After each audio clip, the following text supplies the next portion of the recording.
bloque del expediente, Carlos Landívar, 54 años, el asesino de la empresa.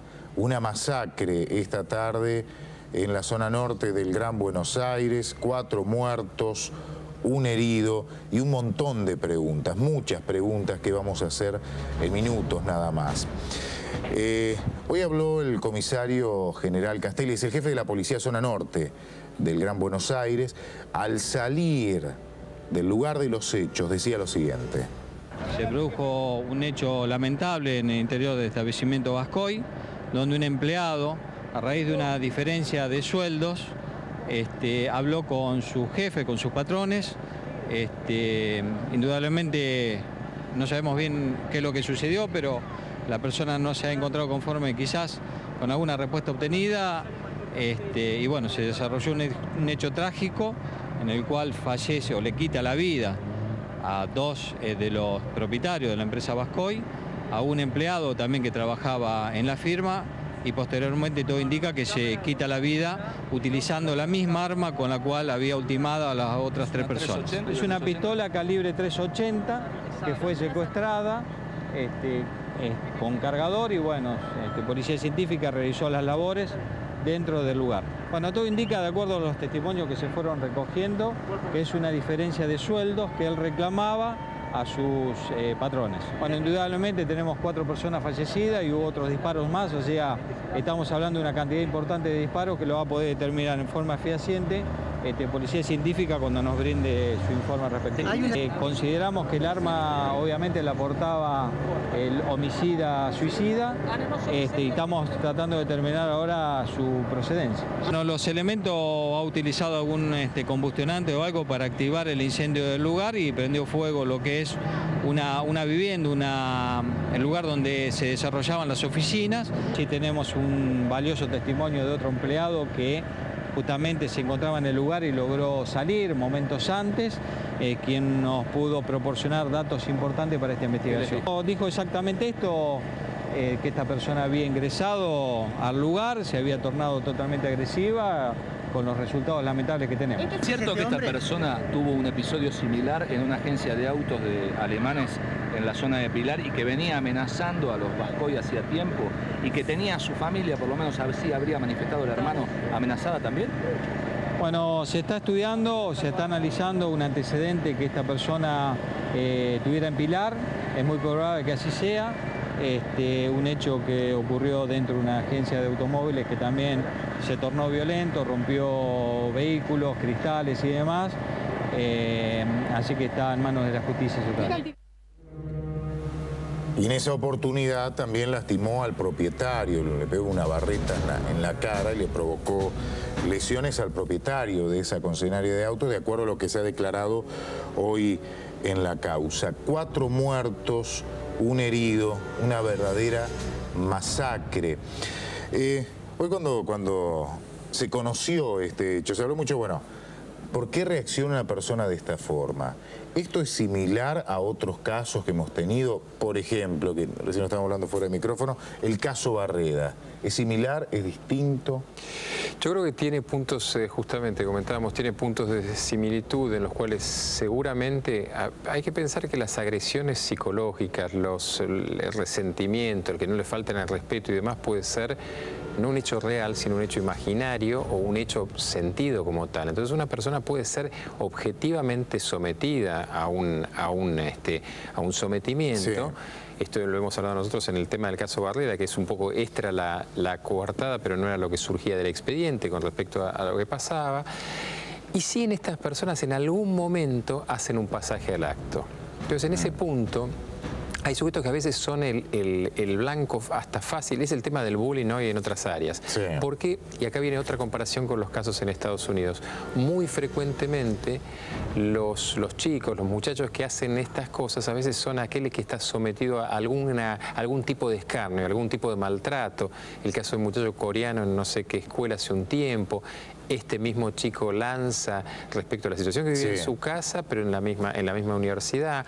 Es decir, es frecuente que un sujeto cerrado, con tendencias un poco aisladas, nosotros en este caso estamos hablando de un componente que podía ser paranoide, es decir, todas unas cuestiones que hacen que el sujeto esté poco conectado con lo social o mal conectado con lo social, responden y reaccionen de manera súbita. Es decir, todas las emociones se vuelcan no en un devenir, sino que de golpe.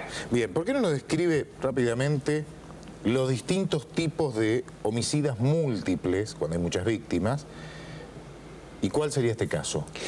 Grosso modo, para simplificarlo, hay asesinos seriales, asesinos masivos y eventualmente se habla de asesinos relámpagos, como una, y empiezo por el último, los asesinos relámpagos en general se refiere no tanto solamente, que es un poco lo que lleva a la confusión, no tanto solamente el tema de del episodio que se sucede en poco tiempo, sino varios episodios. En realidad el spree, que es el término en inglés, es por salpicada, es decir, como si en poco tiempo algo salpicara y en diferentes ocasiones ese sujeto que va, mata a dos, cambia de ruta, va de pueblo, mata a otros dos y termina esa misma noche matándose. No es el serial que pasa por largos periodos. ¿Cómo es el serial? El serial es un sujeto mucho más organizado y pasa por periodos de, en algunos casos, de inactividad. Entonces asesina, sigue, va tiene tiempo de enfriarse, calmarse, pensar y volver a actuar y eso lleva.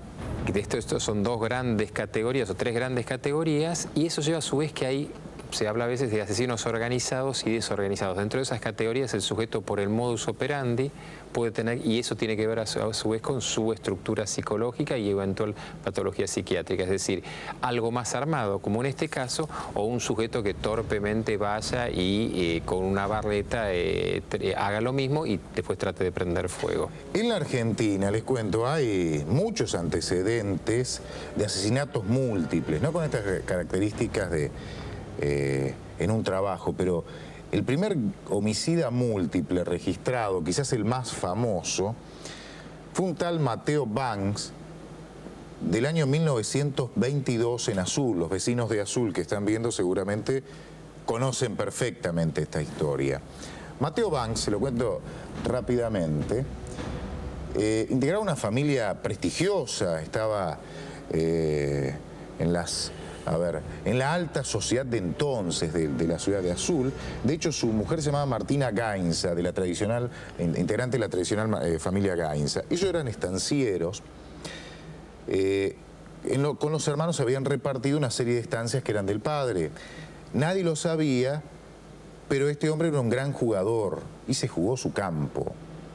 Uno de sus hermanos, a medida que iba acumulando deudas, le iba comprando, le iba dando la plata y le compraba la hacienda y le compraba los campos. No tenía nada, no le había quedado nada, solo el prestigio y el apellido. Sus hermanos que vivían en el campo sí tenían mucho dinero. Este hombre, después se sabría, le había falsificado la firma al hermano que tenía el campo, eran varios campos importantes, y le había vendido a través de una consignataria del lugar hacienda que no era de él. Tarde o temprano se iba a descubrir e iba a terminar en la cárcel. Una tarde, en 1922, fue a la casa del hermano, al campo del hermano, y lo mató. Después mató un peón. Después mató a una sobrina. Fue a otro campo y siguió matando familiares y empleados. En total, 8 personas asesinó. Luego denunció que uno de los peones, que en definitiva había sido asesinado por él, era el que había cometido toda la masacre y que él se había defendido y había matado a este peón que había matado a sus familiares. Conmocionó la ciudad. Es más, participó del velatorio de los familiares que él había matado. Lo descubrieron por un detalle. El primer detalle fue que él había dicho que uno de los peones, el asesino, el supuesto asesino, que había escapado, le había pegado un tiro a él. Y tenía un tiro en la bota. El policía que investigaba el caso descubrió que en la bota en realidad se había hecho un hueco con un punzón, no era un tiro.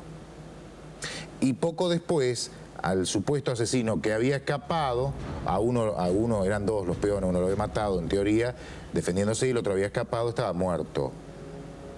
Y terminó reconociendo. Le hicieron 2 juicios, uno en Azul, en un club de Azul por la cantidad de gente que había ido. El juicio fue nulo, se hizo un segundo juicio en la ciudad de La Plata. En definitiva lo mandaron a la cárcel de Ushuaia.